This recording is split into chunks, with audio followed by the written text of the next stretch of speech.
Budweiser 200 Busch Grand National race at Dover Downs International Speedway has had a history of first-time winners. In the spring of '87, Mark Martin not only won his first Grand National event, but also gave Ford its first. Mark remains as the only series driver to win in that make of car. Later that same year, Rick Mast registered his first. Since then, he has checkered 4 others. The defending champion of the Budweiser 200 is Bobby Hillin. Last year, he beat Larry Pearson. And then last fall here at Dover, Michael Waltrip took his first victory. Will the streak continue?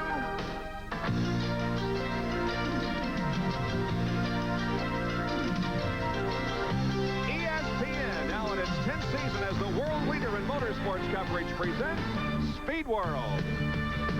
Today, live from Dover Downs International Speedway in Delaware, the Budweiser 200 Busch Grand National race. It's a very warm, humid, and hazy Saturday afternoon. The temperature 83 degrees and the humidity at 75%. Good afternoon, everybody. I'm Bob Jenkins, and welcome to Dover Downs. Could we see another new winner here at this racetrack? For the past 4 Busch Grand National races, a new winner, career winner, has emerged. Now, so far in 1989, the Busch Grand National Division has had 11 races and 9 different winners, so there's some very good competition within the division. Well, Benny Parsons and Ned Jarrett are down in the infield at the new Media Center where it's about to be christened. Gentlemen? Bob Jenkins, you're talking about christening the building. Ned, what do you think? Let's do it. Sure, okay. go ahead. Shh. You did good. We christened the building. And we talked about competition. It has been unbelievable on the Busch Grand National. As Bob Jenkins mentioned, this year, 11 races, 9 different winners. Last year, out of the 30 races, 16 different winners. And the winners this year, sure, some of the names you've heard of: Waltrip, Jeff Bodine, Bobby Hillin, Tom Ellis, and Rob Moroso. But folks, here's some names that might not be household names: Spencer, Cooper, Wilson, Mast. Some unusual names in the winner's circle this year, Ned, and some names that are usual, not in winner's circle. There are some big names that we haven't seen in winner's circle, and it could happen here today. Such names as Mark Martin, who has 4 victories, Harry Gant, Dale Earnhardt, Tommy Houston, and a man named Jack Ingram. He has won more races than anyone else in this series, but he hasn't won since March of 1987. But Jack has passed another milestone, and for more on that story, let's go to Dr. Jerry Punch. And Ned, that milestone, well, a presentation during pre-race festivities today for the Ironman Jack Ingram, the first driver in the history of Busch Grand National competition to go over $1 million. And Jack, 5-time national championships here in Busch Grand National competition. Quite a milestone, $1 million in earnings in the past 7 years.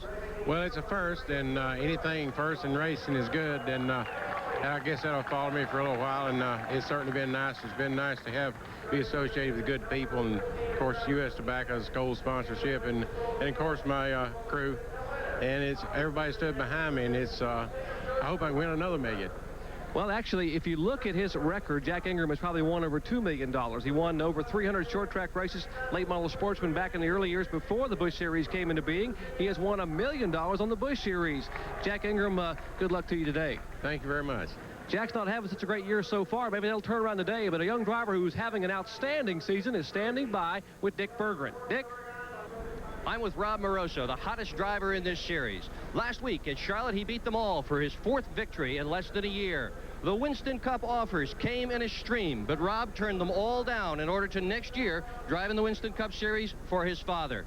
But today is another day. You got some tough competitors here too, Rob. How are you going to handle them? Well, just hopefully my car will be like it was at Charlotte, and we'll have no problem. Just race the racetrack, race my car, and hopefully it'll go fast enough to beat them all. He's got a good starting position right up in the front. And now down on pit road for another story is Jerry Punch. Jerry? Well, we are seeing history in the making today. For the first time ever on ESPN, a Busch Grand National driver will carry an in-car camera. That distinction goes to Rockbridge Pass, Virginia driver Rick Mast. And Rick, you've been very successful in the series, but you've been looking for a major sponsor for a long time. A few weeks ago, the in-car camera was made available to your team, and I believe that may have had an impact on your sponsorship. Well, it has. You know, Raven Boats and Glenn Doyle, they've been sponsoring us for the last 2 or 3 races, or win at Nashville. That helped. But it's been kind of iffy about whether or not he wanted to sponsor us the rest of the year. When we told him we had the ESPN camera at Dover, he says, I want to be in that car. So it has definitely helped me as far as that goes. Well, kudos to Glenn Doyle and the fine folks from Raven Boats who will sponsor the car here and for the remainder of the year. Now, this track's been a good one for you. You sat on the pole here before. Your first ever Busch Series win came here, in fact, a couple of years ago. So you must like this track pretty well. Dover has always been special to me. The first time I came here, I for some reason, I ran real well. And, you know, some drivers adapt to tracks like that. I don't know why Dover's that way to me, but we've got a different car here today, a new car, a car that I'm not used to. We had some problems with the electrical system qualifying, but we feel like we've got that straightened out.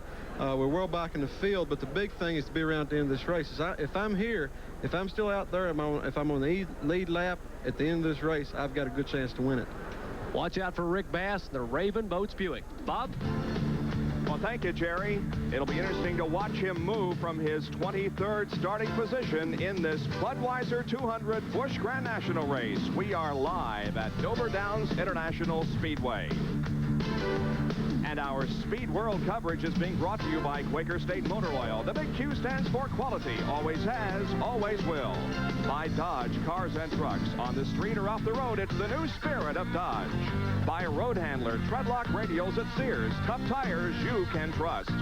And by Budweiser, Beechwood Age for that clean, crisp taste. This Bud's for you. And we'll have the complete starting lineup and the beginning of the Budweiser 200 from Dover Downs International Speedway right after this.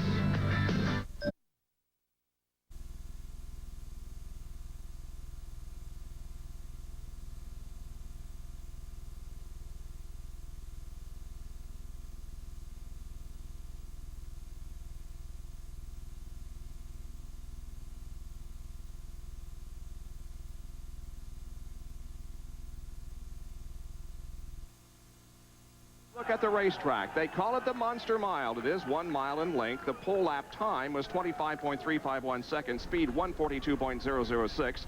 The banking between 9 and 24 degrees. We will go 200 laps, and they'll have to make one fuel stop during the running of this event. Well, the starting lineup now for this 200-mile race is as follows. On the pole position will be the number 7 car, driven by Harry Gant, the Whitaker Racing Buick, qualifying at 142.006. And outside will be the number 30, post-country time Pontiac, driven by Michael Waltrip. In row number 2, points leader Rob Moroso, number 25, the Swisher Sweets Oldsmobile, and Dale Earnhardt in the number 87 car, the Lowe's Food Pontiac. He's substituting for Greg Sachs, who has been released from that ride. In the third row will be Phil Parsons in number 55 and Ed Barrier in number 4. The fourth row has the 96 car of Tom Peck and the 75 of Brad T. In the fourth row, or the fifth row rather, will be Ken Schrader in number 52 and Mark Martin in 1. Sixth row, Kenny Wallace in 36 and Randy LaJoy in 71. Going to row number 7, it's Chuck Bound in 63 and Tommy Ellis in 99. Ronald Cooper and Patty Moise, cars 56 and 45, make up row number 8. And as we take a look at the rest of the field, you can see that Darrell Waltrip in car number 17 begins from row number 10. And a great set of cars here. 38 will begin this event. And not only is this a Busch Grand National race, but it also counts points toward the Busch Grand National North Division. Which resulted in one of the biggest fields attempting to qualify for this Budweiser 200, Bob, that they've ever had here at the Dover Downs International Raceway. There were some 12 drivers that had to go home. Well, a couple of rules are being instituted here at Dover, as they will be tomorrow for the Winston Cup race. The pits will be closed for an accident until everybody lines up behind the pace car. And there's also a rule being implemented regarding the blend line. For that, here's Jerry Punch. Well, Bob, one rule that they're going to enforce strictly today is what they call the white line rule, or the blend rule. You see the white line there. That's the line that separates the exit of pit road from the turn 1 and 2 area. Now, all the drivers must stay below that white line as they exit the pits. They can come up only when you see those Bud signs there, those Budweiser signs on the wall over at turn 2. That's when they can come up onto the racetrack. Now, here's what happens. The car on the left side of your screen is exiting pit road. The car on the right running probably 70 miles an hour quicker on the racetrack. It's for safety. As you see here, what happens, you must stay below that white line in order to keep from getting hit on the racetrack by oncoming traffic. The cars are rolling off, Bob. It should be an outstanding day, but they're definitely going to enforce that white line rule. And if you go above the white line, the penalty, a stop and go here on pit road. We'll watch for that throughout the course of the afternoon as the 38 cars move away from pit road. It's a very warm and humid afternoon here, and that could certainly play a factor in the outcome of this event. of the drivers I was talking to then was talking about the heat and just how warm it was going to be, not only today, but tomorrow in the Budweiser 500. And you know what I told him, Bob? You know, the question this year is, do I miss driving and what have you? My biggest concern is the air conditioning. The air conditioning is working in the booth, I might add. Yes, working well. Everything is well here. Now, there's the number 22 Raven Boats car that will be driven by Rick Mast, and he carries our in-car camera. The first time that we have had an in-car camera in a Busch Grand National event. You can see he's starting inside of row number 12, so he's toward the rear of the pack, and it will be interesting to watch him move up through the traffic. And this is not one of the easiest tracks on the circuit to move up through the traffic, Bob. They run off too fast for a 1-mile racetrack. They'll be given one more lap, and then they'll get the green flag to go. But working through traffic is really, the driver has to have full concentration all the time. His car has to be working well, too. Of course, as Rick Mast said, he likes this racetrack. The field has been given the indication they'll go green one more lap. Great competition in the Busch Grand National Division so far in 1989, and there's the number 41 car that will be driven this afternoon by Jamie Obey. He's one of the Busch Grand National North competitors. As a matter of fact, he is the points leader, but just by one over Dana Patton in that series. These drivers don't run as many of the super speedways as the drivers who run the regular Busch Grand National Circuit, but they always welcome the opportunity to come to a track like Dover and to run with them. Of course, the Goodyear 300 at Daytona is one of the mixed races, so they get some experience there. So is the first race at Darlington in March of each year. Well, settle back and enjoy with us for the next couple of hours. Busch Grand National racing on this Saturday afternoon. A big weekend of racing here on ESPN. Grand National racing today, tomorrow, Winston Cup, followed by the U.S. Grand Prix from Phoenix, Arizona. We'll have updates on that throughout this afternoon as to how things are going there. Here comes the field off the fourth corner, and the green flag is out. We're racing.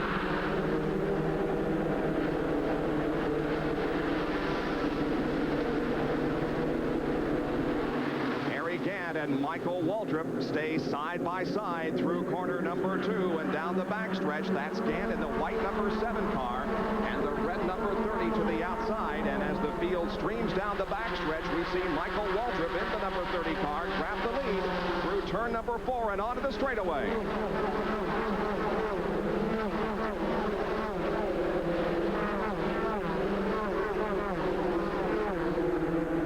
Michael Waltrip taking a chance early on, and look, Harry Gant drifting back already, 15 car lengths behind Michael Waltrip, and a move on the inside by Moroso. He takes over second place. And here comes right behind him Dale Earnhardt in the green car number 87.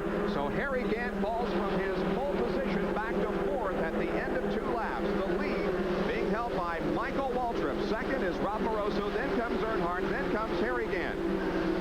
Well, Michael Waltrip has to look up in his mirror and said, I can't believe this. Just after 2 laps, I've got this kind of a lead. This is going to be easy, but I don't think it'll be too easy for him. Wow, Earnhardt just dove in that third corner, and Harry Gant had to back out of the gas to keep hitting Earnhardt in the left rear quarter as we see the cars. That's Earnhardt in the green and white car, Harry Gant in the white number 7 right behind him. Well, Benny, Harry Gant qualified for the pole at 25.35 in seconds, 25 and 35 hundredths. Well, that last lap, Michael Waltrip just ran 25.63, not too far off the qualifying pace.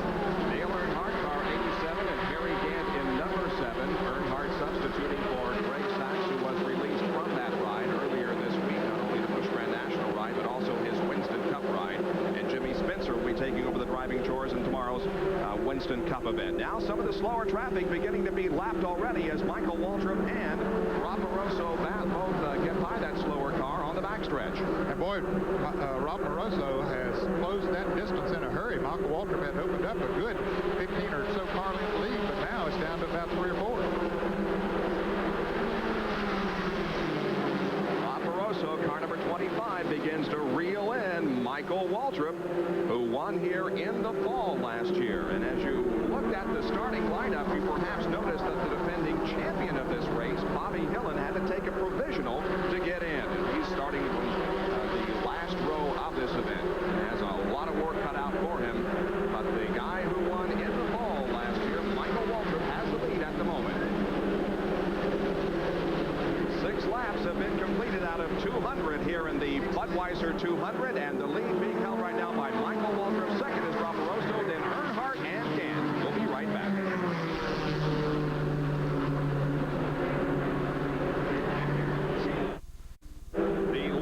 remains in the hands of Michael Waltrip, and there is the interval between Waltrip and second place Rob Moroso. The battle for third place still involves the 87 of Dale Earnhardt and the number 7 car of Harry Gant. And Gant appears to have found whatever was bothering that car, and he has really indicated that he's moving toward the front here in the last few laps, Ned. Yeah, he's been really dogging Dale Earnhardt as they're about to catch up with Rob Moroso. He has gotten a fender up alongside Earnhardt a time or two, but just couldn't make the move. But whatever the problem was on that first lap or two, I think he has it corrected now, and it's going to be a factor here. Great three-car battle for second spot as now Earnhardt and Harry Gant have both caught up to the number 25 of Rob Moroso. And while all this is going on, the 30-car Michael Waltrip continues to hang on to the lead.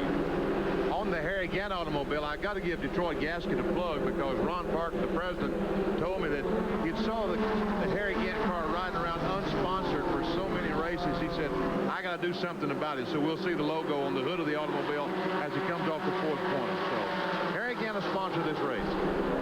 Passing the slower car, number 2 of Dave Davis. And here's the number 34 car of Jimmy Spencer making a move and passing Jack Ingram in the number 11 car. And he's another of those drivers that has won already this year, but had to take a provisional spot to get in the field. It was a tough field to crack for this event, as about 46 or so cars showed up for this, actually more than that. So the field had to be whittled down to the best, and now the number 34 car of Jimmy Spencer is approaching the number 47 of Standridge, Billy Standridge.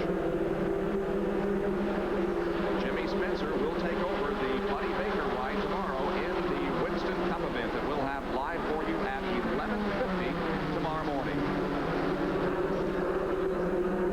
While we're watching that action up front, there's been some pretty heavy action as well. We saw Patty Moise in the screen there. She's in the bright colored car on the outside that came in for just a moment, but now Harry Gant has moved around to Dale Earnhardt. So there you see first, second, and third, Michael Waltrip, Rob Moroso, and the white car of Harry Gant, which has moved into third position, putting Dale Earnhardt back to fourth. Michael with a nice lead here in the early opening laps. Yeah, while those drivers were battling for that second position, he was able to move away. And there's some more good racing back behind Michael, where you see him out by himself there, but boy, from second through 7th position is really tight. Earnhardt came off the corner. Folks, I wish you could have seen it. The fans all year jumped up. There we see Michael Waltrip just cruising off the corner with about a 15-20 car length. They call this car Jet. It was so named after he started second in Dover, third twice in Nazareth and Bristol, and finished third in Nazareth. He told the crew not to touch a bolt, that it was running just the way he wanted it to run. Now we move the number 75 car, Rick Wilson, and the number 1 car of Mark Martin. And Martin in the number 1 car, that is a Ford, the only one in the field. And they have caught up to Earnhardt, who is now running in the 4th position. Phil Parsons is running 5th. Now Rick Wilson in 75 is running 6th, and Mark Martin running in 7th place. And Rick Wilson almost lost it coming off the 4th corner last time. Car slipped badly. Mark Martin was trying to get underneath him coming off the corner. Whew, that was exciting. Mark Martin, remember in the Rockingham races, Ford number 1 was clearly the best car there. Once again, he looks underneath. Wilson coming off the corner, not able to make the pass. Mark Martin trying to take over the spot currently held by Rick Wilson in car number 75. Now Wilson's car drifts high in turn number 2. Let's see if Mark can get underneath him and take the position away. They race down the backstretch, and Wilson holds him off for the time being. Yeah, he did a nice job of holding off the challenge of Mark Martin, but now here comes Mark back on the inside, but he's got the slower car of Joe Bessie, number 9, to contend with. Let's go down to Jerry Punch quickly. Well, gentlemen, Rick Wilson was kidding the crew before the race. It's the same car that they had here last year, but both times in both races, that car ran out of gas on the racetrack, so Rick was kidding him about calculating the gas mileage. Rick Wilson, who won earlier in the year at Bristol, Tennessee, on a Busch Grand National show, would like to get some good gas mileage today. Remember a year ago when Brad Teague was driving the car, and 5 laps to go, he ran out of fuel here, so they lost the chance of victory. Rick Wilson hoping that won't happen today. Car number 1 of Mark Martin slipped a little bit when he went by a lap car coming off of turn 2, so he dropped back quite a bit behind Rick Wilson, so he has some catching up to do now. But he got end up a little high, but he's coming back on Wilson pretty quickly. He appears to be one of the fastest cars on the racetrack, and don't be surprised to see him catch that pack back again. And here's a good battle for second place. I thought the one car had blown up a while ago. He drifted back so far, but you're right. He's coming back down. Harry Gant has caught Moroso. This is for second spot. Gant is running well. Now right up on the rear bumper of the 25 car. Let's see if Harry makes a move. Going into 3. They go in there side by side. Gant takes second spot away from Moroso, and now Earnhardt would like third as he's right behind the 25 of Moroso. And right behind him is Phil Parsons. Great racing. Then comes Rick Wilson and Mark Martin. I don't think Rob Moroso faulted Gant too much. He saw him coming up back there and said, hey, that guy's going fast. I'm going to let him go. I'm leading the point standings now. Don't want to take any chances this early in the race. Moroso, Earnhardt, Phil Parsons, and then the 75 car of Rick Wilson, and then Mark Martin. Let's go down to Dick Bergman in the pit area. Well, Bob, I'm standing in the fourth quarter, and I'm going to tell you what, these guys are on the gas big time.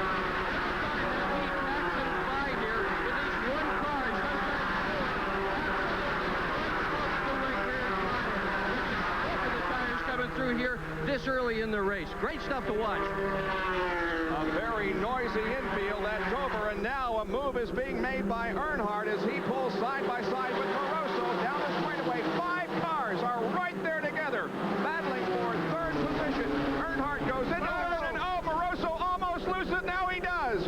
Moroso spins, and I believe number 75, Rick Wilson, is also spinning down the backstretch. Nobody, I believe, made contact with the wall, but both Rick Wilson and Rob Moroso spin in turn 2. And it was all because of the good, tight racing that they were doing going into the corner. I think there was probably some contact between Phil Parsons and Rob Moroso because Earnhardt went underneath Moroso going in the corner. Phil Parsons tried to, here's a replay. There we see Phil Parsons. I don't know if there was contact or not. We can't tell. But Moroso and Rick Wilson make some contact. Both those cars go spinning. And we see Wilson nail the gas, trying to keep the car spinning round and round. And look at Mark Martin in the car number 1. For a moment, he couldn't see anything but smoke. He kept it down on the inside of the racetrack. Here we go again. Maybe Phil might have touched the left rear quarter panel just a bit as he went into the turn.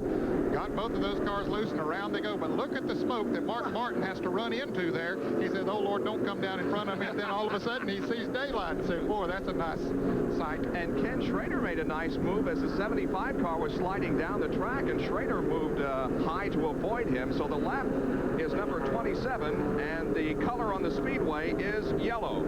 As the first caution of the afternoon waves on Dover Downs International Speedway after some unbelievable competition that saw Rob Moroso and Rick Wilson go spinning in turn number 2. So the number 30 car of Michael Waltrip and the number 7 car of Harry Gant are first and second behind the pace car as we are at Dover Downs International Speedway, and we'll be right back.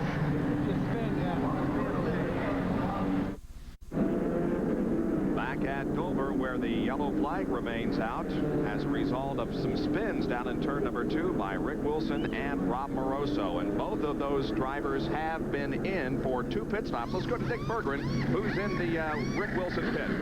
Well, Bob, generally you can't make 2 pit stops. You can't take 4 tires under a caution flag unless some of them are flat or flat spotted. Now these guys, Rick Wilson's crew, appealed to NASCAR and said, look, we got flat spotted tires. NASCAR came by, took a look at them, agreed they were flat spotted, and that's how Rick Wilson managed to get 4 tires when the rule is, unless you have a flat one or a flat spotted, you're only supposed to take 2. And that could be the same situation with Rob Moroso. He is pitted at the other end of pit road up toward turn number 1. He has been in for the second time and now moves back out onto the racetrack, but I imagine similar circumstances prevail there. I would say that's exactly right, because folks, you can't spin as those 2 cars did round and round and not put flat spot on the tires. Those tires are very, very thin, and when you lock the brakes up, those tires don't roll and they go across that pavement. It's just like sandpaper. Immediately goes through the tires, puts flat spots on them, and almost to the air. And a lot of times it does go to the air and the tires blow out. There's the number 71 car that is being driven by Randy LaJoie, one of the Busch Grand National North competitors. And Bob, he started in 12th place. He's a former champion of that division back in 1985, and he is now up to 6th place. So Randy LaJoie running very good, and running in 8th place is the car number 4 of Kelly Moore, another of the drivers that runs the Northern Circuit quite a bit. So these Northern drivers are holding their own here. Getting ready for a restart in about a quarter of a lap. The field over in turn number 3 at the moment. And the indication has already been given that they will go green the next time around. I said number 4 was Kelly Moore. That is Ed Barrier. Yeah, right. Okay. Sorry about that. That was Ed's car. Yep. Sorry about that. Pace car pulls off, and the green flag is waving. We go back to competition once again as Michael Waltrip leads Harry Gant, Dave Earnhardt, Bill Parsons, and Mark Martin to the green flag. Slower cars are on the outside of the racetrack, and those that are on the lead lap are to the inside. That was unusual, Ed. I didn't know that the slower cars was going to the outside of this racetrack like they restarted just a moment ago. They determine that and tell them in the driver's meeting what it is, and it does change from track to track now. In watching, however, all the practices that we've seen here the last couple of days, the lower line is certainly the one that most people use, so I'm sure that is the reason why the faster cars are on the bottom. Especially in the early part of the race. It might, as time goes by, we'll see them move up a little bit, especially tomorrow in the Budweiser 500. Here's both cars right now on the bottom of the racetrack. As Bob Jenkins was mentioned a moment ago, that is the fastest way around. The red car, number 30, Michael Waltrip. The white, number 7, Harry Gant. Nose to tail, and this, folks, is for the lead. Harry Gant, pole position starter, now right on the back bumper of the number 30 car, driven by Michael Waltrip. By the way, while we're watching this up front, the number 25 car of Rob Moroso and the 75 car of Rick Wilson both back out on the racetrack, but they are 31st and 32nd respectively. So a lot of traffic to go through before they get back into an up front position. Back here is some very strong racing. There's Ronald Cooper to the left of the screen. There's Elton Sawyer. Elton has a new sponsor here for this race. Chris Hart of the Wrecker Wholesalers out of Chesapeake, Virginia, sponsoring him here for that race. He's in the car number 42. Darrell Waltrip in car number 17. And Tommy Houston, car number 6. A lot of heavy traffic. There's L.D. Ottinger in the red car number 2 coming up on the outside. Let's go down to the pits once again and Dick Berggren. Well, there's some sharing going on here in the lead. Michael Waltrip shares cars with Ronnie Silver, who's also a fine driver in this series. This particular car is owned by Ronnie Silver, but sometimes they'll share a car owned by the Harry Racing. So they share the driving, they share the cars.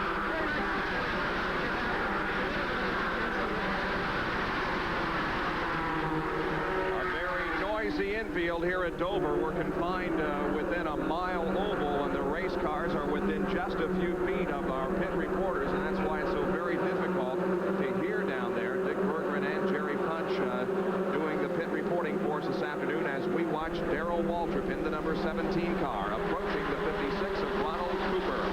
Back up front, meanwhile, we still see that Harry Gant is behind Michael Waltrip, but the separation is only about a car length. Let's go down to Jerry Punch, who has a comment on the number 7 car of Harry Gant.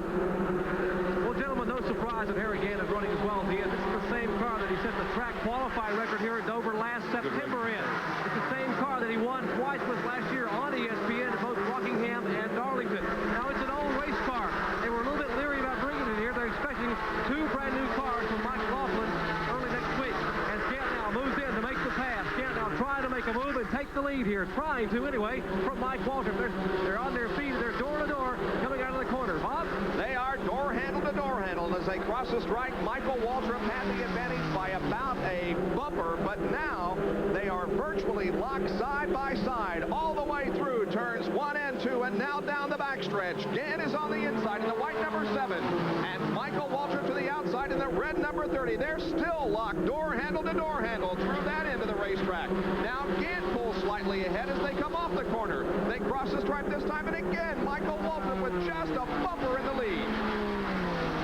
Looking at it on this television screen, it looks so easy, but folks, it is not easy. As Harry Gant takes the lead, and Michael Waltrip falls back to second place. It looks so easy, but look here, this is a race for third. Earnhardt right behind them. And that's Mark Martin in the number 1 car, and Earnhardt in 87 to the outside, and Martin sneaks underneath and takes 3rd position away from Dale. And boy, he has a lot of support here. He's the only Ford driver in the field, and the Ford fans are going wild as he comes up through the field. The V6 Ford, which has seen limited competition but has performed well in some of the races, is working the Mark Martin car this afternoon as he is in 3rd position. And now we go to Jerry Punch with a comment on the V6. Well, I spoke with Mark Martin just before the green flag fell, and he said he felt a little bit uncomfortable. He said the V6 Ford is getting stronger every week, but they're still down about 35 to 40 horsepower over the V6 Chevrolet and Buick. He said, I understand the drive is that much harder. He said, if I get a chance, I would like to get a win for V6 and Don Kowalski's engine builder up in Lynchburg, Virginia. And I believe he's been very impressive early on here today. Well, the breakdown was 37 to 1 as we began this race. One Ford V6, the other were General Motors products. And there is the story of the race so far. Harry Gant leading Michael Waltrip in the Budweiser 200 Busch Grand National race. We'll be back right after this. Just about a fourth of the way through the Budweiser 200 lap race here at Dover Downs, with the lead being held by Harry Gant at number 7. Michael Waltrip runs 2nd. Mark Martin is 3rd. Dale Earnhardt 4th, and Phil Parsons is 5th. And 6th is Randy LaJoy. 7th, Ken Schrader. 8th belongs to Ed Barrier. The 9th place position is Tommy Ellis's. He's the defending champion of this series. And then the number 36 car, driven by Kenny Wallace, is running in 10th. And there is Harry Gant, who now has pulled out just a little bit from that 2nd place car. Bob, this is the 5th time that Harry Gant has run at Dover in the Busch Grand National Series. He has led every race that he has run in here, but his best finish has been a 7th place at Dover. That's hard to believe because he always runs so good. And there is the interval between 1st and 2nd as Michael Waltrip now drops back. But the interval between 2nd and 3rd is not much. The red car, Michael Waltrip, is 2nd. The blue number 1, Mark Martin, the 3rd place car, and he wants by Michael. He's looking for every opportunity. Look to the inside there in the 1st and 2nd turns, and now as they go down the backstretch, he's content to stay right behind Michael Waltrip.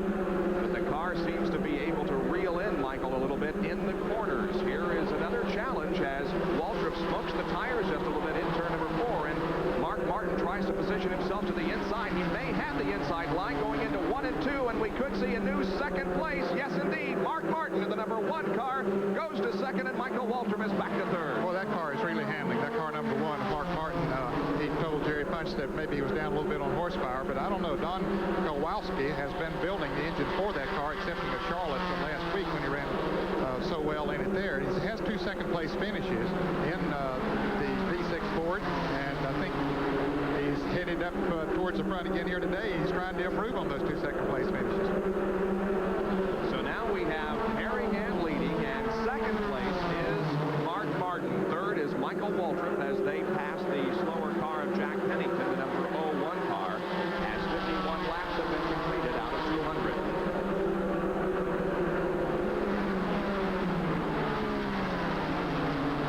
Mark Martin, one of those we talked about in the opening, and look at this gaggle of cars. The 11 belongs to Ingram, the 42 car is Elton Sawyer, then Harry Gant, and the 47 of Standridge, Billy Standridge.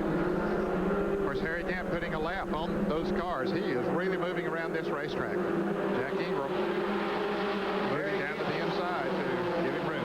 Poor Harry Gant, all that traffic. He looks behind him, and the 2nd place car getting closer and closer. But you can see Harry, when he goes to the top of the racetrack, off that bottom, his car does not handle quite as good as it does on the bottom. Not able to pass those cars on the outside like he does on the inside. That's true. The inside groove is definitely working better for him. And for the fans that might be wondering about Rob Moroso, who's fun, he's back in 22nd place right now, but he'll be working his way back up through the field.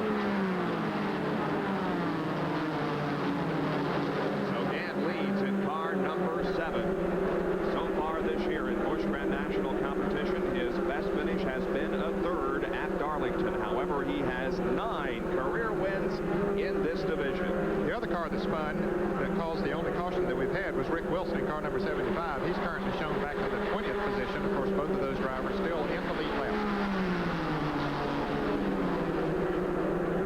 Harry Gant out of Taylorsville, North Carolina, won by Tom Beck off the 2nd corner down the back straightaway. Tom had an awful awfully good qualifying run. Benny, he qualified in 7th position, but now finds himself a lap down. Yes. Harry, but I tell you what, that's not very bad today because Harry Gant is really running. The car running awfully well, able to stick on the bottom of the racetrack and engine running well. It'll be interesting to find out what exactly happened there in those very few opening laps, and Harry dropped back way to 4th, but then all of a sudden that car caught, and he's been definitely the fastest since that time.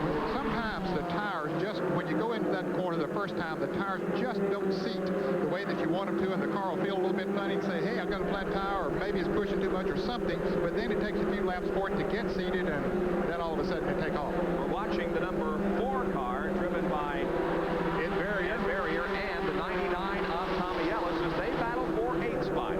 Tommy Ellis making a good run here. He started 14th place, and now we believe is that Darrell Waltrip off the pace. Car number 17 down in Queens turn 1 and 2 just dropped off the pace as we watch this battle for the 8th place between Ed Barrier in car number 4 and Tommy Ellis, the Goo Goo Custer Candy Bar Man.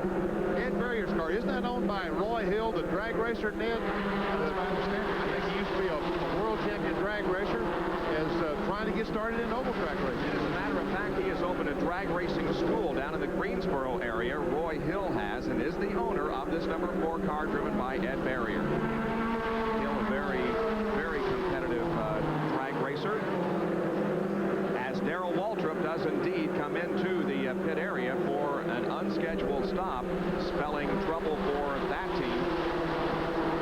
Well, as you know, we do have a big weekend of auto racing here on ESPN as we watch the leader, Harry Gant. Today, this race. Tomorrow, the Winston Cup race, the 500 here at Dover Downs.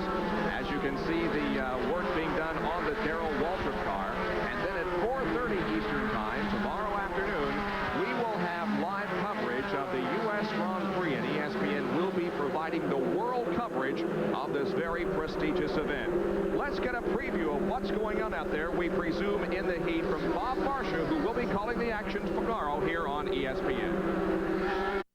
Right now, we'll go back to Dover, Delaware, and pick up action in the Budweiser 200. Let's go back to Bob and Ned at Dover. All right, thank you very much, Bob and team. We'll be looking forward to that. It's interesting that the race sponsor is Iceberg, which is an Italian clothes maker. When you're talking about temperatures, it will be at or over 100 degrees tomorrow. The lead continues to be held by Harry Gant here as the race has settled down somewhat in the last few laps. No major things to report on, with the exception that Darrell Waltrip has dropped out of competition. There's the number 25 car of Rob Moroso.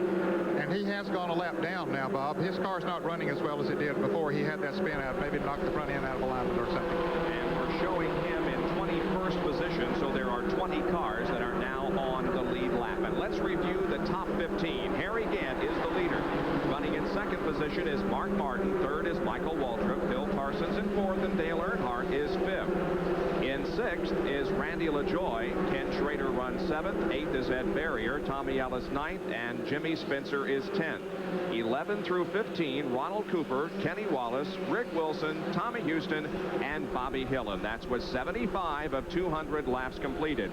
And back in the 18th position is the number 22 car that is being driven by Rick Mast. There you can see his car on the racetrack, the Raven Boats machine, right now in 18th position. He started 23rd, and there we have the shot from the in-car camera as he maneuvers through the 1st and 2nd turns with traffic ahead. That's a great shot as he comes off the 2nd corner. We saw him down on the bottom side of the racetrack. Goes on the outside of that red car in turn 3, puts a lap on him. And Benny, you can see just how narrow that backstretch is. There's just not a lot of maneuvering room. No, there isn't. And if something happens, that, as Bob mentioned at the opening of the show, the straightaways here are banked 9 degrees. So if something happens, you end up at the bottom of the racetrack against the retaining wall. Look at that white inside. You're going down a tunnel down the back straightaway. Terrifying. 24 degrees of banking here in the turns at Dover Downs International Speedway. We're glad you could join us on this Saturday afternoon for live Busch Grand National racing, and we'll have more after this.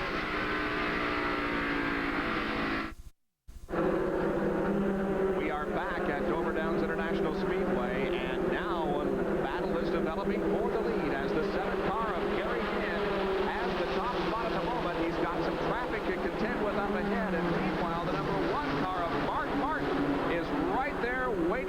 opportunity.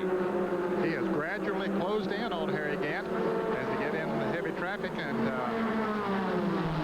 that Ford working well, as we mentioned earlier. See him go down on the inside. Boy, that thing will stick right down on that white line, and see how much he's able to gain on Gant when he gets down there.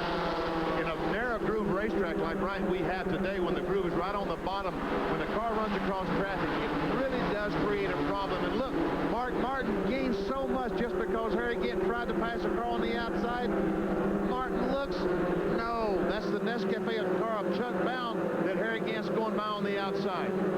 But look, Gant's car slipping up a little bit in the turns. He simply can't hold it down when he gets up there. Chuck giving him plenty of racing room, but he just can't hold it down. Now Chuck just backs off and lets him go. Now we'll see what happens with no traffic for the next few minutes as Harry Gant and Mark Martin have both moved around that slower traffic and head down the backstretch. Now Gant begins to pull away just a little bit from Mark.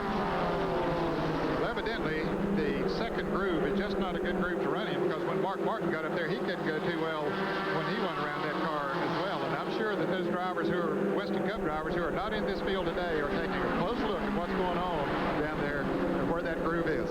Ned Jarrett, you're reading my mind, because that's exactly the point I was going to make. There's Jimmy Spencer, who tomorrow is going to be making his first Winston Cup race in the Buddy Baker on Bristol Pontiac. Look at the progress that he has made since the drop of the green flag. He has gone from 34th to 25th to 17th to 13th, and now is all the way up to 6-5. He was a provisional starter, didn't qualify fast enough to get in the top 32 here, but he is really moving. Now let's go to the pits and Dr. Jerry Punch. Well, Ned, Jimmy Spencer was really concerned about the beginning of the race. They could not get the RPMs of the car up. In fact, as you said, he had to take a provisional start. He couldn't even qualify fast enough to get in the field. They made some major changes, including the carburetor, just before the race, and they were trying to get this Ron Hunter engine to come up a little bit. And apparently, whatever they did, they really lit a fire in his car, because he was really making his way up to the field. Jimmy Spencer, excited, as you said, about running tomorrow's Budweiser 500 in the Buddy Baker car, and really having a much better run today than he anticipated. Gentlemen? Now the former modified star really having a good day here in Grand National competition. And now we continue to watch Harry Gant trying to hold off the challenge of Mark Martin as they once again are involved in some heavy traffic. The number 86 car of Dana Patton is just ahead of Harry Gant as he once again puts that car high on the racetrack, and a little bit of tire smoke seen from the right rear of that car. Traffic is such a problem this afternoon. As we mentioned, we keep talking about the groove on the bottom of the racetrack where the red and white 96 is. That's where the cars need to be, but they're going by. They have to go up. It is a struggle, and lots of heavy traffic in front of Harry Gant and Mark Martin as they go down in turn one. And now the next car that they're going to be lapping is the number 81 car of Bobby Hillin. And so the former winner of this race is not having a good day, having to take a provisional to get into the event. And now, in just a few moments, we'll go a lap down. Hillin is in 15th spot, and that's how many cars we have on the lead lap. Meanwhile, we have the number 75 car of Rick Wilson and the 52 of Ken Schrader doing battle. As Rick Wilson, you remember, was one of those who spun over the second turn. And now we have Mark Martin taking the lead on the inside from Harry Gant. What happened again? It looks like he went in the corner and passed a car on the outside and just simply got a little bit too high. And as Ned keeps talking about, Mark Martin able to stick fantastic on the bottom of the racetrack and slip by on the inside. Now look, Mark is going to try to lap these cars on the inside if he possibly can. He'd like for them to slip up a little bit and let him have the inside. Let's go to Dr. Jerry Punch for a view on Harry Gant. Well, gentlemen, Harry Gant's Buick has been getting looser and looser and looser every lap by. We were commenting a minute ago, Mark Martin's Ford is running on the bottom of the racetrack. Well, Gant's been slipping up very high in the turn. They are waiting for Gant to make what would be his only scheduled pit stop. They're waiting for him probably in the next few laps. They will put some tires on the car. They will jack some weight in the car to try to give the car a little more bite as Gant is getting ready to make his way on the pit road. Here is Harry Gant, brings the Buick down pit road. The Ed Whittaker crew go to work on the car. Right side of the car, they have the jack release machine. They are adding weight to the car. Right side tires. Andy Petrie and the rest of the crew here change right side tires, adding fuel in the car. Holding Gant to make sure he gets enough fuel in the car to take it all the way. Keeping the engine revved up. Now, 24.3 seconds. A lengthy pit stop, but Gant is down and away. And Mark Martin has now also come in for his pit stop, so the two running first and second make almost and there's trouble up in between turns 3 and 4. Let's see if he'll bring out a caution. One car up against the wall up in turns 3 and 4. Dave Resendez has made some contact, and he stops the car, and the caution flag comes out. Well, a bad break for Harry Gant and Mark Martin, but a good break for all those other drivers who were about to come in. They made theirs under green, and here's Dave Resendez up against the wall in the car number 79. I could cry for those two guys. And what a tough break. They talk about timing being everything, and boy, you got to say that timing could mean everything in this race, as Gant and Martin were making pit stops. There you can see now the guy standing at the entrance to the pit road saying that the pits are closed. You may not come in at the moment. The pace car has got to come onto the racetrack. Everybody has to line up behind the pace car and get settled down, and then they will open the pits for regular service. So we have a yellow on the racetrack at the moment for a crash in turn 4 involving Dave Resendez.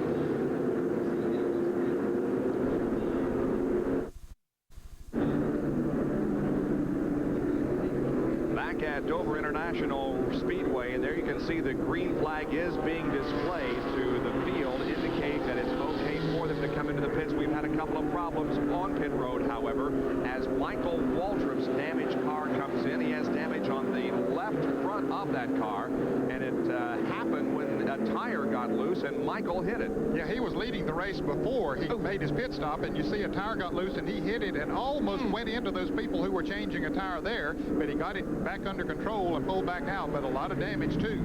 The post serial car number 30 in Pontiac, and Dick Bergen is there.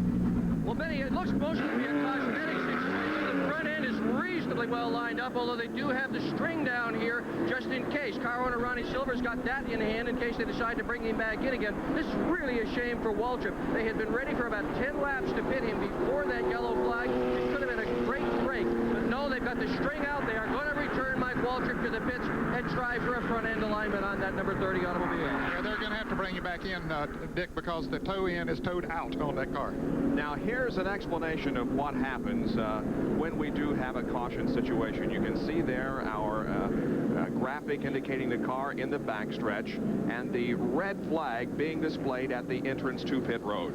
Well, when the red flag is displayed, that means you cannot come on pit road. You have to go around the racetrack until the pace car, that's the pace car there. When the pace car goes by the entrance to pit road, they take down the red flag and put up a green flag, means that the pit road is open. The problem is, and the reason for the Michael Waltrip situation is that all the cars, the entire field bunches up behind the pace car, and when they throw the green flag, we had, what, 35 cars trying to go on pit road at the same time? Every car in the field excepting 3 were in the pits. Yes. So what happens? The tire rolls out in the middle of pit road. Michael Waltrip simply didn't see it.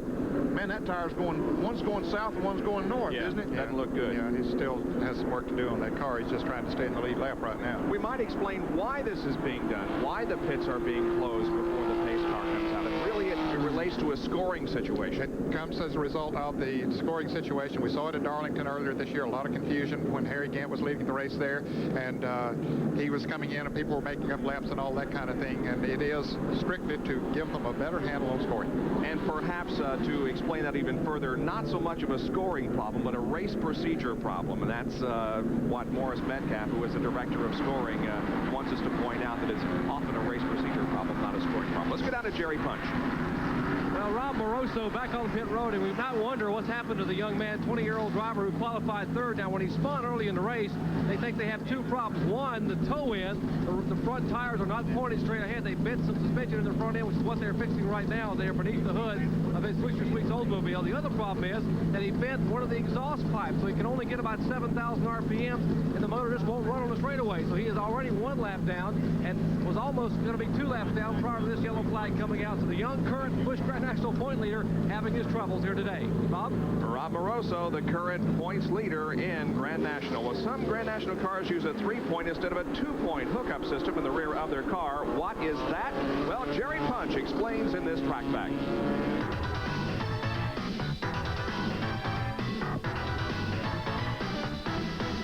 Track Packs are brought to you by Quaker State Motor Oil. The big Q stands for quality. Always has, always will. There have been a number of chassis changes with regard to rear end dynamics in racing the past couple of years. Let me show you what I mean. Now, it's been very successful in Winston Cup racing to have the old 2-point rear end hookup, the old long trailing arms or truck arms. Now, these are trailing arms or truck arms. But here in Busch Grand National competition, in Rob Moroso's car, as well as a number of other cars, in fact, Mike Alexander was one of the first to use it, they have a 3-point hookup. 2 very short trailing arms here, one here and one on the other side, and a single torque bar here in the middle of the rear end, which holds the rear end housing to the frame. Now, this 3-point hookup is much more sensitive and much more adjustable during the race as far as setting the fine-tuning of the car. It's worked for a lot of drivers in Busch Grand National. In fact, Rob Moroso has already won 3 times this year with this rear end setting. Rob Moroso has not had a particularly successful day today here at Dover as we go back to the green flag, and racing resumes at exactly the halfway point. We're 100 laps into this Busch Grand National race, and the number 87 car of Dale Earnhardt has the lead. Of course, he was still out on the racetrack. Oh, we have a car in the wall. Brad Teague. Backing down in front of the field, and more cars wrecking back behind me, including Rick Mast with our in-car camera, car number 22. And we've got total gridlock in the middle of the back straightaway. Look, no one can get through there. That is a mess. They're going to have to either stop them before they get there, or maybe they've got a lane to the very inside. I guess they do, but for the most part, we have a mess on the backstretch. It all started when Brad Teague, up high on the racetrack, got into the wall. Got hit maybe by L.D. Ottinger. They got together, the car number 2, and he spun sideways, and the whole field was bearing down on him. You can see a couple of cars get by on the inside. One of them clipped him, spun him back up in the other way, and then everybody started hitting their brakes and framming and just locked the racetrack up. Here is Rick Mast going backwards, just trying to get through that mess so he can get back in the field. And he gets the car headed in the right direction, and the in-car camera is still working as Rick Mast heads toward the pits. Several cars. I think he's going to be able to stay in the lead lap, Bob, as a result of making that move. Several cars have extensive damage and are into the pits at the moment. There's Dave Davis, who has some extensive front end damage, especially on the left side. Wow, he does have that left front tire not moving at all. The sheet metal completely stopping that tire from moving as he goes down the pit road. Also, the number 70 car of Jimmy Hensley is on pit road with extensive damage. The 01 car of Jack Pennington is. You see some debris down the front straightaway. Just fell off down the back straightaway. Yeah. That's where the accident occurred. We'll try to sort all of this out and be back in just a moment with more of the Budweiser 200 from Dover Downs International Speedway.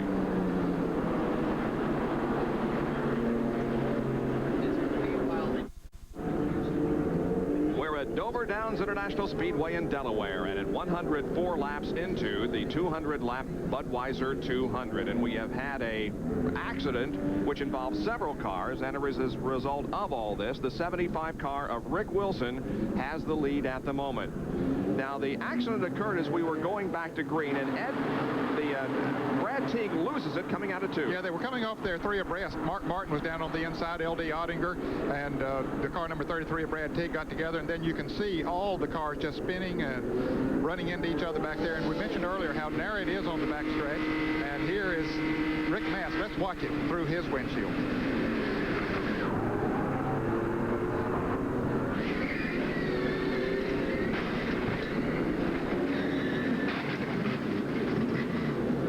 Got hit about 5 times in that deal. He got caught in that big jam there that completely blocked the backstretch.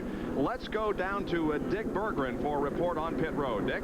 Well, Bob, if you like sheet metal work, if you like to work on bodies, this is probably paradise. Here's a piece from underneath one of the cars. And here's a fender with all those expensive decals all over it. And, well, here's a piece of the back end, and here's the front bumper. I'm going to tell you, it's been a long time since I've seen this many damaged cars in one place. Jerry, what did you see at your end? Well, Well, basically the same thing, Dick. A lot of cars with heavy sheet metal damage. Everyone down here, Jamie Alby's car being worked on, and you're looking at Tommy Houston's car. The windshield is gone from his Southern Biscuit Flour Buick. He is currently third in the points. Now, he has some tire rubbing on the right rear, and he came in and made a tire change, but came back out, ran a lap, and cut the tire back down. So they are back down on pit road, trying to pull some sheet metal away and replace the windshield. So Scott and Marty Houston, his two sons, who are co-crew chiefs on this car, trying to get their dad, Tommy Houston, back in it here at Dover. All right, thank you very much. Not only, I think, were there no driver injuries in that crash, it could be that we won't lose a car because of it. Some extensive damage, but everybody may be able to get back in.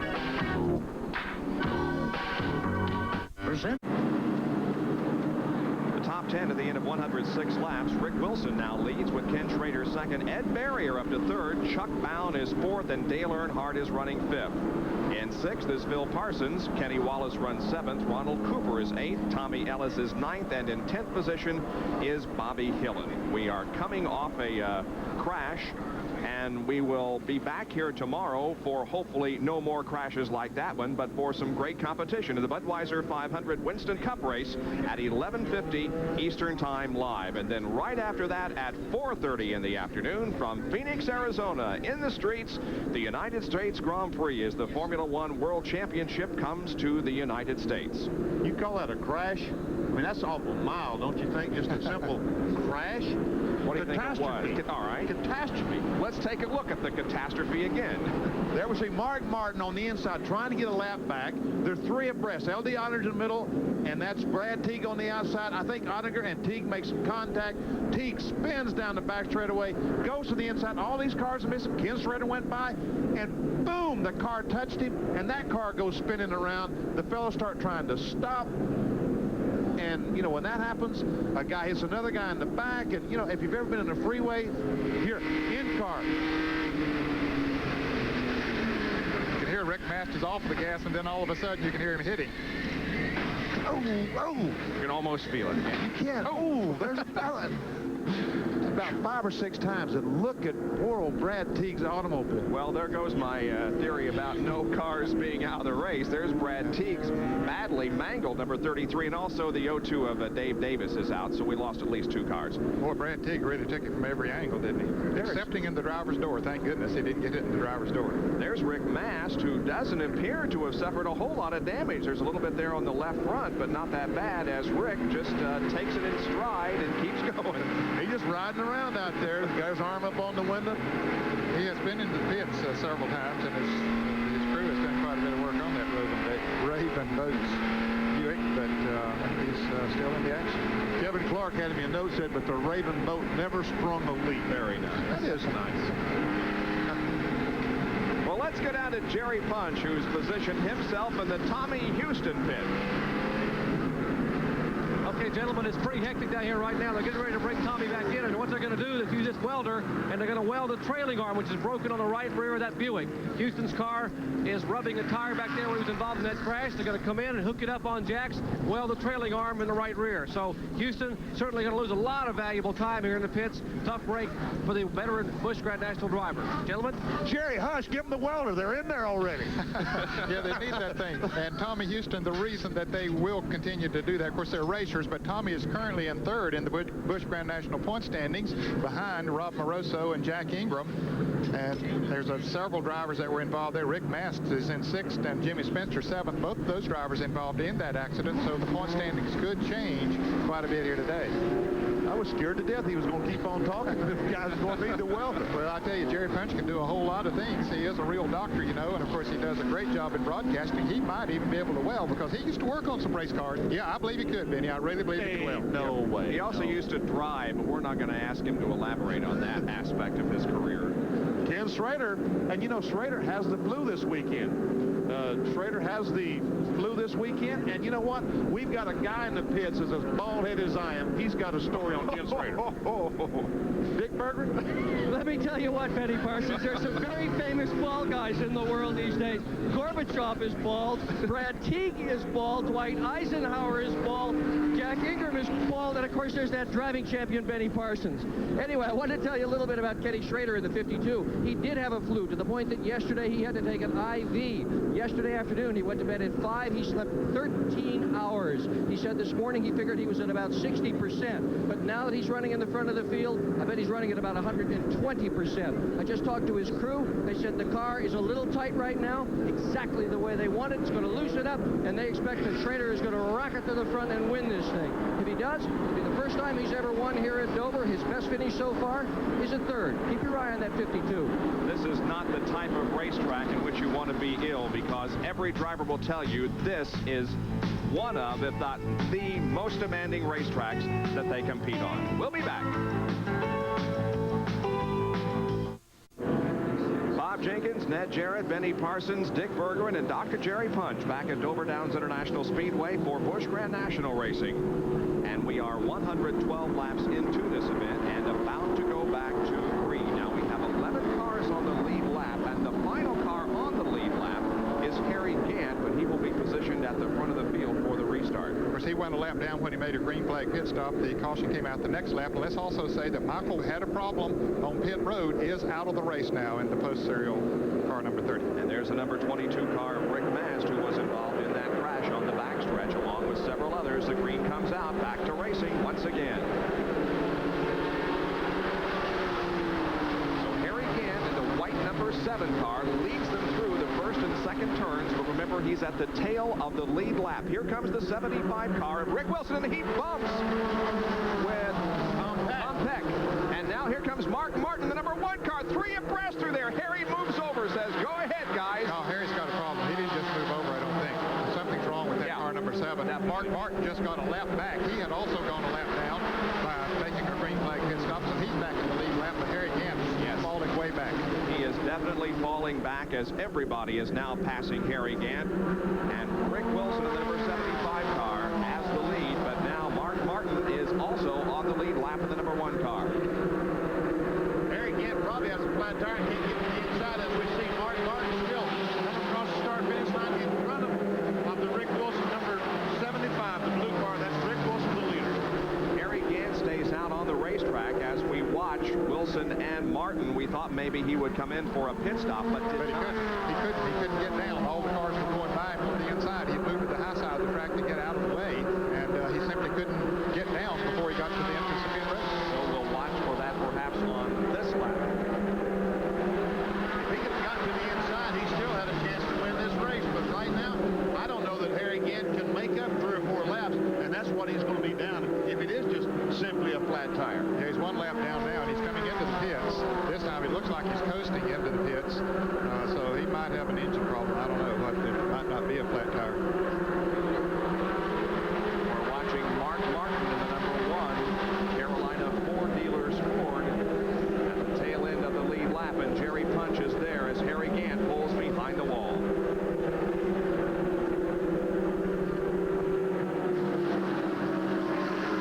Well, gentlemen, Harry Gant, apparently your speculation was correct.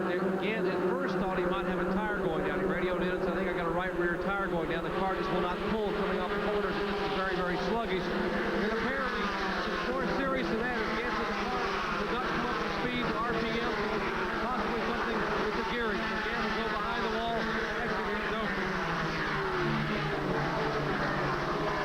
So Rick Wilson leads, and now we go back and pick up on some pretty good action behind him. In second position is Clint Schrader in 52, and then comes the 87 of Dale Earnhardt. Second, third, fourth is Bill Parsons, and then the number 4 car of Ed Barrier. So all these cars right here are racing for position. Racing for second spot. And Earnhardt is coming up. He and Bill Parsons both have caught Ken Schrader in a hurry, so they're going to do battle for that second position here momentarily. Who Jerry reported a few minutes ago, actually Dick Berger reported, now Earnhardt right up on the back bumper of that number 52 car. He can run closer to another driver than anybody you'll see on the racetrack and not hit him. Now, occasionally he does hit one, but he can run closer to him. Boy, that's intimidating. Now, let's see. He may make a move here on Schrader as he looks to the inside in the first and second turns. Now, Bill Parsons begins to challenge Dale Earnhardt, and we may have a change of position here for third. Bill moves to the inside, takes the low groove in the third turn, and yes, Bill Parsons pulls ahead of Dale Earnhardt. Great move by Bill, and Earnhardt did not give him that much room. That was tight racing going into turn 3. Just a matter of inches. Bill able to make the move. Crown Skull Oldsmobile, which is owned by a lawyer, John Dotson, from Richmond, Virginia. Maintained by, well, it used to be the crew chief on Tommy Ellis's car, Bobby King. Yep. Now we see Phil sneaking up on the 52 car and making a bid for second position, perhaps. He looks to the inside. Phil's car working good down on the inside right now. Schrader holding that line, though. He's doing a good job of protecting his turf. This is where Phil made his move a couple of laps ago. Can't do it this time, however. Dick Berger mentioned a moment ago that Ken Schrader's car was a little bit too tight. And we see when the car goes through the corner like that, Bob, that's exactly what happens is he's not able to go through the middle of the corner quite as quickly as those cars behind him. That means the car a little bit too tight. Hurts you more coming off of the turn than any other place on the racetrack. You aren't able to get on the gas as quick, and look, Phil is able to get a nose up alongside of him as he come off the turn, hit into turn 3. No, side by side again. Parsons 55, Schrader 52. Parsons is going to get second position as they come out of the corner down the front stretch. Well, they're side by side. I don't know who had second, but it was close, and now Schrader pulls ahead once again, but slides high in the turn, and that's going to allow Phil to pick up second spot. And here comes Earnhardt. Yes, Earnhardt trying to take over the third spot. He's alongside Schrader going in the third corner, side by side, and Earnhardt has the spot. So now Ken Schrader drops from second all the way back to fourth spot in just one lap. You know, Bob, I got to say, it really does sound good to listen to you here and say, and Parsons on the inside trying to take that spot away. I kind of miss that. You wish it could be Benny instead of Phil. But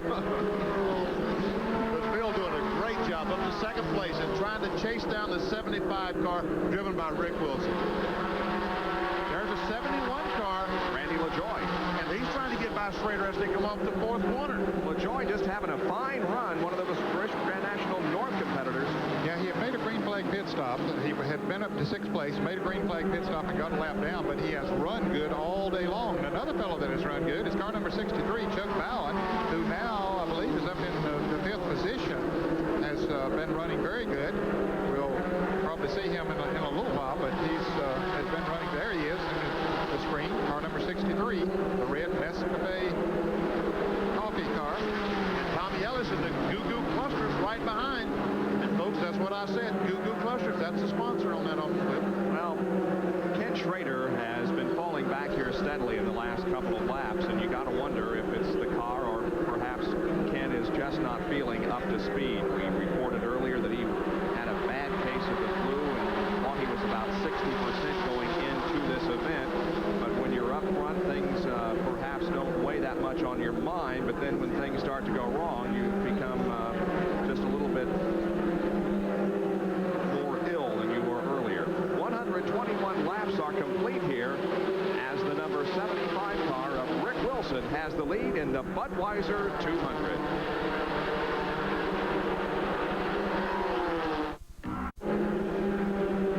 Rick Wilson in car number 75 leads this Busch Grand National race here at Dover Downs International Speedway. Second position belongs to Phil Parsons at the moment in car number 55. In third place is the number 87 car of Dale Earnhardt. Fourth is the 52 of Ken Schrader, and then the number 63 car driven by Chuck Bowen is in fifth. And right now, Phil Parsons is gaining on the car number 75. Phil, after he passed Kenny Schrader for second place, he was about 4.5 seconds behind. Now he's just a little over 3 seconds. And you can see the number 63 car still behind the 52, but the 99 of Tommy Ellis has picked up a couple positions here just in the last lap. Exactly. Tommy Ellis now up to fourth place. Got a great run. He's passed all those cars while we were away at commercial break. Let's take a look at some of those who have dropped out of competition in this event. Steve Grissom was an early retiree in car number 19. Darrell Waltrip dropped out early. Dave Rezendes was involved in a crash up in turn number 4. And then the big crash, which knocked out number 33, Brad Teague, along with Dave Davis, Jimmy Hensley. Michael Waltrip has dropped out since that crash, and so has Harry Gant. So those are the guys who are no longer in competition. But the number 75 car of Rick Wilson has a lead. Phil Parsons second, then Earnhardt, and then the number 99 car driven by Tommy Ellis, then 52 Schrader, and 63 Bowen. ago, Mark Martin passed the leader, Rick Wilson, just after the green flag came out to get back in the lead lap, and he has since just motored away from Rick Wilson. So he is in the lead lap, running, what, in 11th place now, 11 cars in that lead lap, but Mark Martin is absolutely the fastest car on the racetrack. So he's hoping for debris on the racetrack that would bring out a caution and allow him to catch back up with the leaders and perhaps be in contention to win this race. We have had 5 different leaders in this event, including Michael Walter, Harry Gant, Mark Martin, Dale Earnhardt, and the current leader, Rick Wilson. And Ronald Cooper, we watched those cars right behind the NASCAR car driven by Chuck Bound is Ronald Cooper. The gray car, sponsored by Caterpillar, he's moving in, and he's on the bumper. We've got a great race for 4th spot right now. Ronald Cooper got his first win of the season down at Lanier Speedway in Gainesville, Georgia, a few weeks ago. And he hasn't been on this circuit too long, but had a good run going at Charlotte last week and had a transmission problem, and having a good run going here today. His past experience was primarily dirt track racing before he came on the Busch Grand National Circuit, but now doing a great job here on the high-speed Dover International Racetrack. As you can see, Schrader and Bound passing the number 25 car of Rob Moroso, who has experienced a couple of problems today and stands to lose some valuable Busch Grand National points as he went into this race at the top of the point standings, but only about 40 ahead of Jack Ingram, and then Tommy Houston, who was third in the points, followed by Tommy Ellis and Kenny Wallace. Let's go down to the pit area and a comment on Ronald Cooper here in car number 56. Well, gentlemen, you mentioned Ronald Cooper has a pretty unusual sponsor on his car. He is sponsored by Caterpillar Incorporated of Peoria, Illinois. And you might wonder, why would Caterpillar Tractor want to sponsor a race car? Well, Ronald Cooper, along with his brother-in-law Bruce and his father Louis Cooper, they own Speedway Waste Disposal. Basically, it's a landfill. So 5.5 days a week, Ronald Cooper drives a Caterpillar. On weekends, he drives a Buick. So why not put Caterpillar on Buick? That's what they've done here at Dover. Gentlemen? Well, Jerry Punch might find out if that might be a 3406 Caterpillar in the thing, or if it's a V6. Maybe they've got a Caterpillar engine in, you see. I doubt if he got by Robert Black and the guys who head up the inspection team of this series. Cooper comes into this race 9th in the point standings. He's had, I think, 4 top 10 finishes this year. Make that 3. He make that 4. He was 9th at Rockingham. He was 7th at South Boston. 1 at Lanier. Was 5th at Nashville. And Ronald Cooper also turning in a good performance here in Dover. And so is Ed Barrier in the car number 4, right on his bumper. Ed finished 3rd here a couple of years ago in the Busch Grand National race at Dover, so he likes this racetrack too. Ken Schrader able to hang on. Tommy Ellis in front of them. That's 52, Ken Schrader, and right behind him, Chuck Bound. And in front of him is Tommy Ellis, not able to get away from those cars. Good racing. Ken Schrader, one of those who will participate tomorrow in the Winston Cup race, is today's race a learning experience for you for tomorrow's event? I would say it has to be. You know, some of the stuff that carries over on a Saturday race, you can apply to Sundays. We run the same tires. We see how they react to the racetrack. You get a little bit of an idea what it's going to do. And heck, anymore, you're racing with a lot of the same people. Well, Ken Schrader is not having a good time right now. His problem is that although they gave him a tight tire setup on that last pit stop and they expected it to go away and become neutral, it has not. Schrader is still pushing. He's understeering. The car is not handling as well as he might like to. A driver, however, who is handling very well is Mark Martin, as well as he should be, because this morning Mark Martin went through every single tire in his inventory, chose the tires, sized them himself, marked them all up, and he says, I race in this series because I just love to race. He's not under any big dollar contract. He'll get a little piece of the dollars. He wins it and wins the race, but that's it. He's here because he's having a good time. Dick, are you hearing anything from Ken Schrader and the crew about how he's feeling? Yeah, Bob, they're saying he's feeling just fine, but you know, a guy will feel about as good as his race car is running. And the last time he radioed in and said that he was feeling fine, he was running well.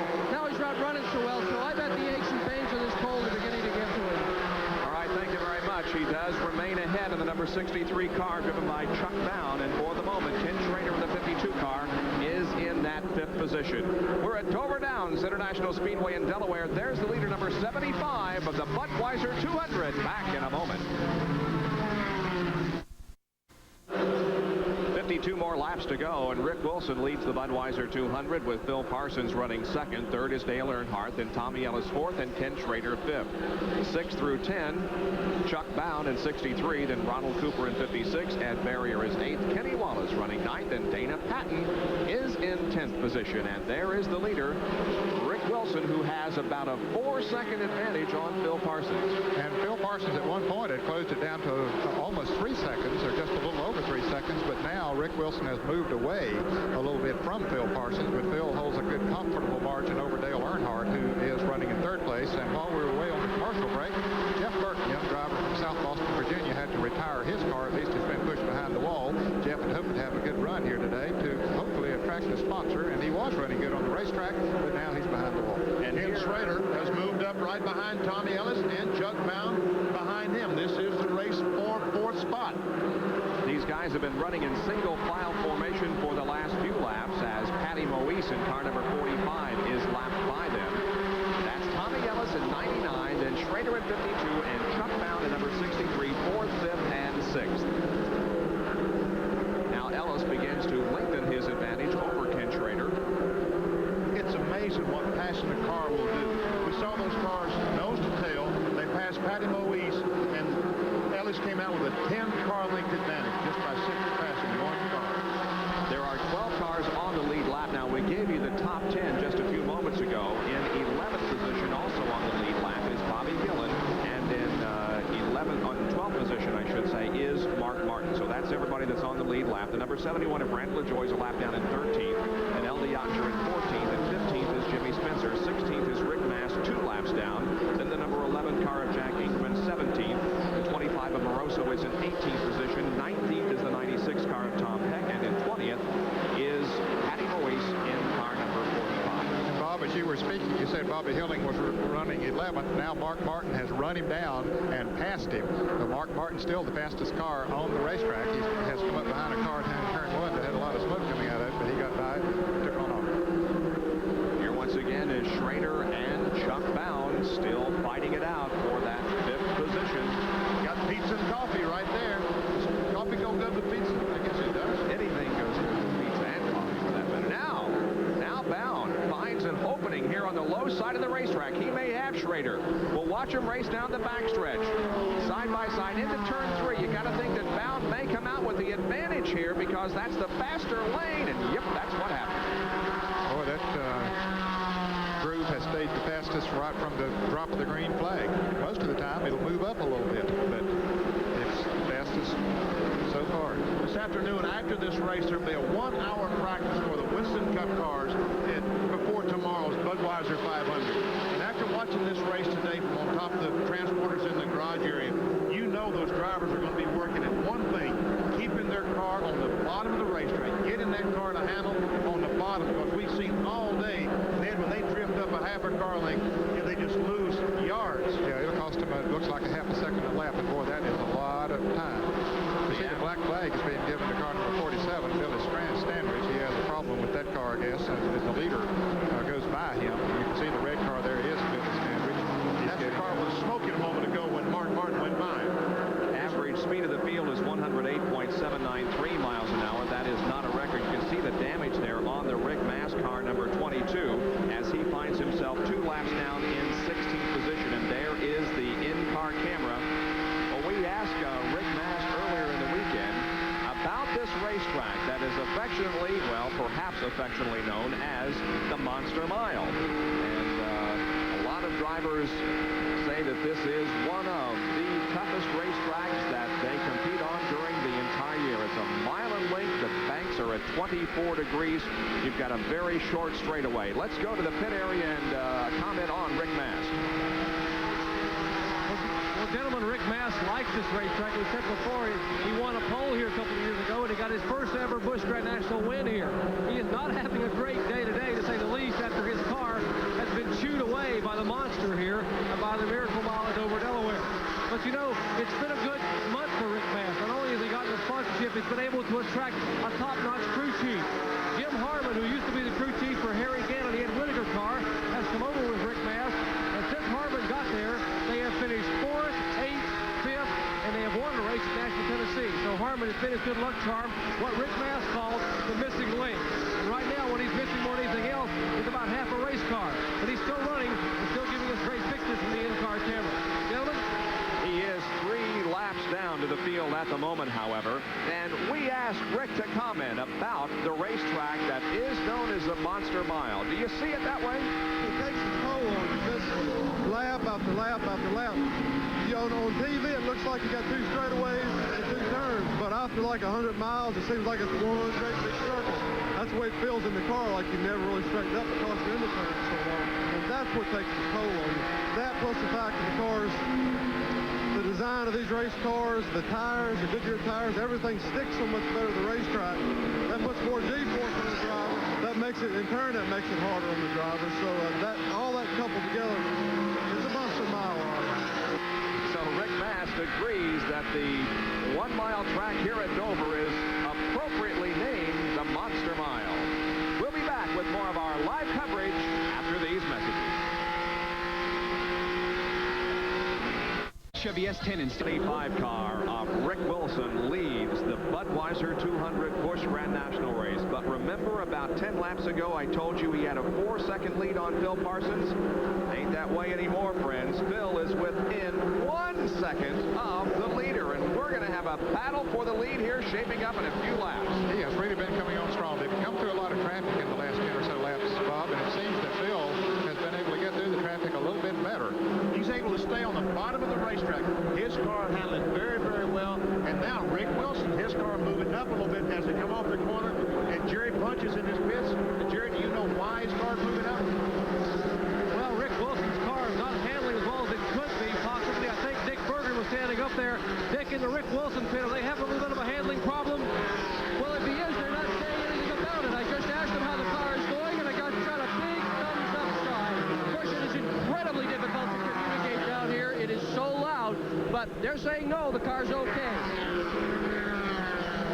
Well, I'm sure that both of those drivers are hoping this race will go green the rest of the way. There are about 30 laps to go, and Mark Martin is still the fastest car on the racetrack, and as long as he's as far back as he is, he's about a half a lap behind him, but he will not be able to make that up without a caution. We're on lap number 171, and at lap 160, this was the way that the entire field was shown in the scoring.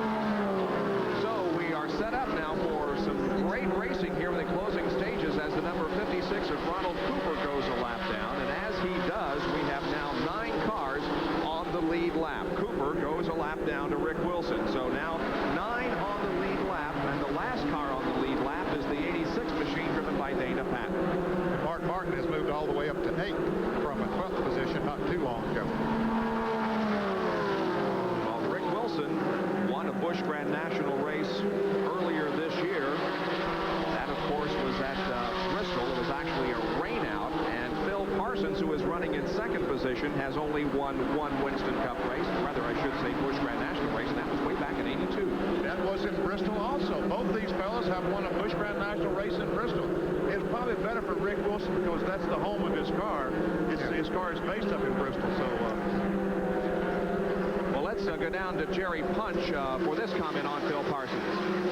Well, gentlemen, Phil Parsons has not won in a couple of years he's been on Busch Grand National competition, but in this race car he's driving today, he's been very competitive all year long.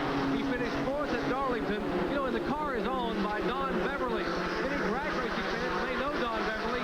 He drives a factory pro stock Oldsmobile. It's also co-owned by John Dotson. Now, John Dotson, who's an attorney out of Richmond, Virginia, used to own the cars for Bill Dennis, a long-time veteran of the old late model sportsman ranks, and won so many times at Daytona. So a good tandem of power, Don Beverly and John Dotson, smiling right now, watching their driver Phil Parsons running 2nd and closing on the leader. Bob, I remember that race that Phil won at Bristol, Tennessee very well. It was one of the best Grand National races that I've seen. Of course, we usually see good races at Bristol, but the man that Phil beat that night and held him off for about the last 20 laps, and they really went at it, was David Pearson. And I'll tell you, the fans loved it. Of course, Phil Parsons felt very good about it, beating the old pro. Now we have Phil within just a few car lengths of the leader, Rick Wilson. number 75, and Phil in the black and white number 55 as they come out of the second turn and go down the backstretch. Phil's going to make a challenge on Rick in the next few laps. It went from 4 seconds to 4 car lengths, ladies and gentlemen. He's on the move. No doubt about it. There's the interval between first and second. Phil Parsons catching Rick Wilson. Now Wilson has got to really be feeling the pressure from Phil as he has lost a 4-second lead. And you can see that Wilson's car went a little high in the turn. Phil was able to keep his car down on the inside of the racetrack, and that has been the fastest groove all afternoon. Now Rick keeps it down pretty low in turns 3 and 4, but Phil keeps his a little bit lower, and that seems to work to his advantage. We talked about that night in Bristol back in 1982. That's the night I decided Phil Parsons was going to be a race car driver because David Pearson did not intimidate him like he should have. You know, because it was David Pearson behind him. That's an interesting comment. You thought at that point that Phil has a racing car. Yes. I'll be darned. Yeah, he showed a lot of savvy that night and maturity. That was in March 13th, as a matter of fact, in 1982, more than 7 years ago. And I remember it. That's amazing, isn't it? Yeah, it is for somebody your age. Yes. Well, the interval seems to stabilize just a little bit here as Phil hasn't been able to reel Rick Wilson in as he has done in the last few laps. So maybe he's just content to sit there. We've got 21 more laps to go. No, he's not content. He wants to get up there. He's going to pass him if he can. And I think it's probably what's happened. He's seen Wilson up there, and he's got just a little bit over anxious right now. He probably is driving in the corner just a little bit too hard, and that's one reason this car has slowed down just a little bit, because he wants this win. Well, Rick Wilson and Phil Parsons and many of the others that we have seen compete here today will be in action tomorrow here at Dover Downs as the Winston Cup cars come onto the racetrack for a 12 noon start. We'll be on the air at 11:50 Eastern Time tomorrow. Now Phil is right there with Rick Wilson. The interval is down to 1.5 or 2 car lengths as Wilson has a slower car ahead of him. Let's see how Phil handles this down the backstretch. The slower car moves over. That's the number 96 car, Tom Peck. Parsons still within about 1.5 or 2 car lengths as they're now coming out of the 4th turn. Now you can see there, Wilson was able to get his car after he got around the slower car going into the turn, was able to get back down to the inside where Phil had stepped on the outside and it hurt him. But now that Phil's able to stay down low, here he is right back on his bumper again. 18 laps to go in the Budweiser 200. Wilson leading Phil Parsons. Moving up just a little bit as they come off the corner, still able to stay down. We've got ourselves a car race. This should be a shootout to the finish. As we watch first and second position here, we will tell you that Mark Martin in car number 1 has moved up to 5th. I don't think he's going to be a factor in this race, but an unfortunate set of circumstances for Mark earlier in the event that really put him a lap down. He was able to get the lap back, but has not been able to battle back to be in a winning position. And those circumstances were, for the fans that might have joined us late in the program, he was leading the race, made a green flag pit stop, went a lap down while he was in the pits. As a matter of fact, the caution came out, and he has now moved into 4th position. So Mark Martin has really been on the move. He has been the fastest car, but he just simply is going to run out of time unless there is a caution. There he is, Mark Martin in car number 1 and the 99 of Tommy Ellis, as now Mark Martin is in 4th and Ellis in 5th. They're about a half a lap behind the leaders of Rick Wilson and Phil Parsons. Mark Martin moving off the 4th corner, just a little bit of wiggle in that car. There's the separation again between 1st and 2nd as we are now down to 15 laps to go. International Speedway, Rick Wilson 75 leads Phil Parsons in 55. Now when we came to auto racing this afternoon, Andre Agassi and Jim Curry were playing in the French Open tennis, and that match was called because of darkness. Yvonne Lindell won over Darren Cahill, and we will have more live 1989 French Open tennis action for you on Monday, June the 5th at 9 o'clock Eastern Time. And that'll be live here on ESPN. Now, as far as what's going on here at Dover, it is a shootout between Parsons and Rick Wilson, and there are less than 10 laps to go. Exactly 9 more circuits. Oh, and I know where you're going through, Phil. What what you're going through. What are you going through? I'm going through agony myself. Because I like both those guys pretty well, I'll tell you. It's just going to come down to who has it here in the final few laps. I think it's a traffic situation. If Rick Wilson can just catch the traffic at the right time, I think he can probably keep Phil behind him. But if he catches traffic wrong, Phil will take that opportunity and try to get by. There's also a good battle going on for third as Mark Martin is about to catch Dale Earnhardt, so they're racing. Here they are coming off of turn 4 now. You can see Mark Martin in the blue car number 1. The green car number 87 is Dale Earnhardt. As they go into turn 1, Mark Martin zeroing in on him, and he has gone all the way around the racetrack and caught up to Dale Earnhardt. And he has done it the hard way. That, without doubt, has been the performance of this race by Mark Martin. Here he is battling 87 Dale Earnhardt for third position, and important for that set of... Oh, we have a car in trouble coming off the fourth corner. I think he's... Mark Martin is going to be involved. He saves it. Oh, unbelievable. Lord, what a job. Woo, there were several guys that made unbelievable moves to stay out of trouble and spinning. There's the 81 car of Bobby Hillen, who has some damage on that. But that was just a miracle that we didn't have a major crash coming out of turn 4. Phil Parsons' spotter has told him, spun on the front, crashed on the front straightaway. He backed out of the gas, and guess what? They drove away again. Earnhardt, it looks like, got into the blue car to Hillen just a little bit. And look at Mark Martin down on the inside. He just goes out of sight there for a moment, but he gathers it back in. A marvelous driving job. Well, you're absolutely right, Benny. That's what's happened as Phil Parsons got way out of the throttle because he was apparently being told that there was a crash on the main straightaway. It didn't turn out to be such, but now he is not going to win this race.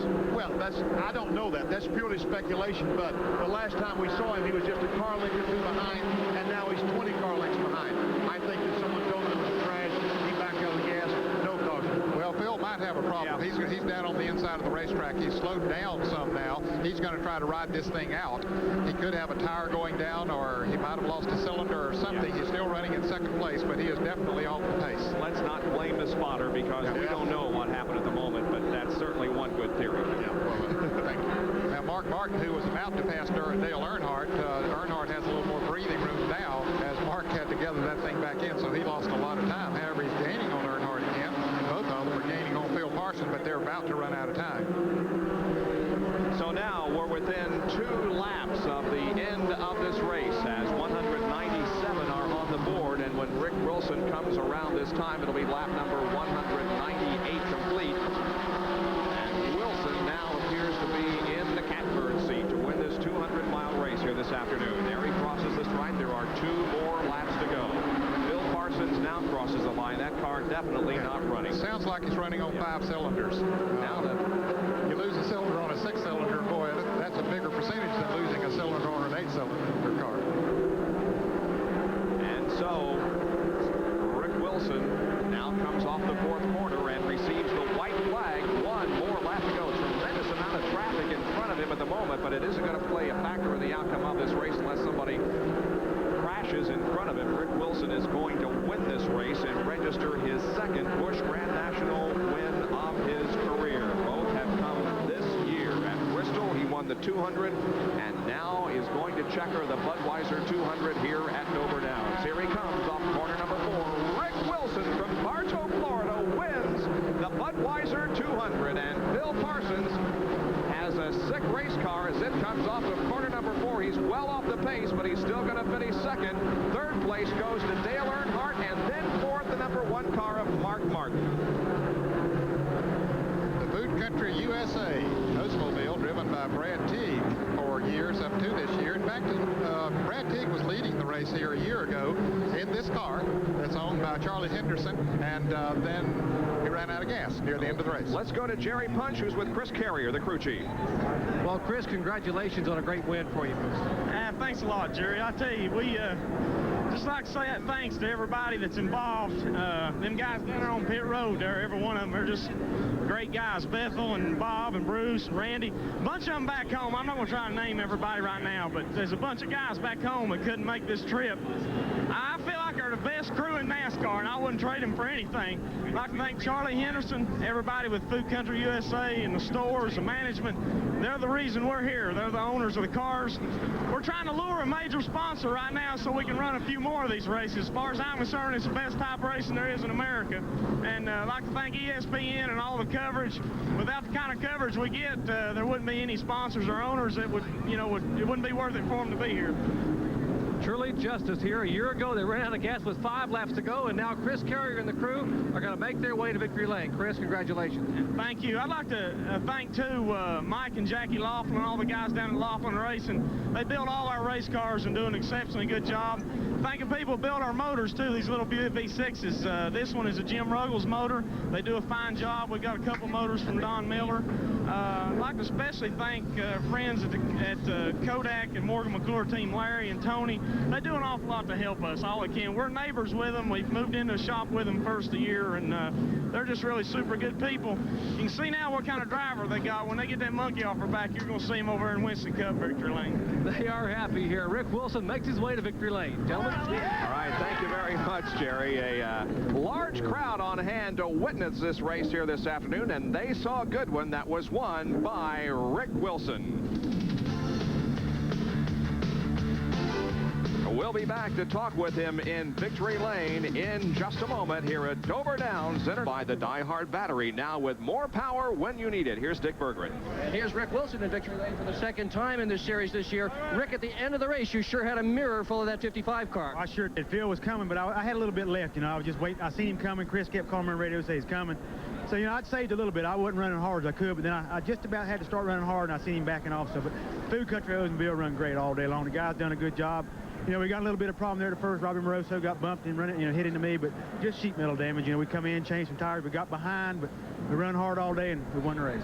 He sure did. Rick Wilson here in victory lane at Dover. And Rick Wilson will start 6th tomorrow in the Winston Cup race. Phil Parsons will start 25th. Mark Martin will have the pole position when we are live at 11:50 tomorrow morning.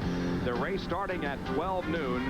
Our coverage of the Budweiser 500 Winston Cup race from right here at Dover Downs International Speedway. And then right after that, at 4:30, we'll have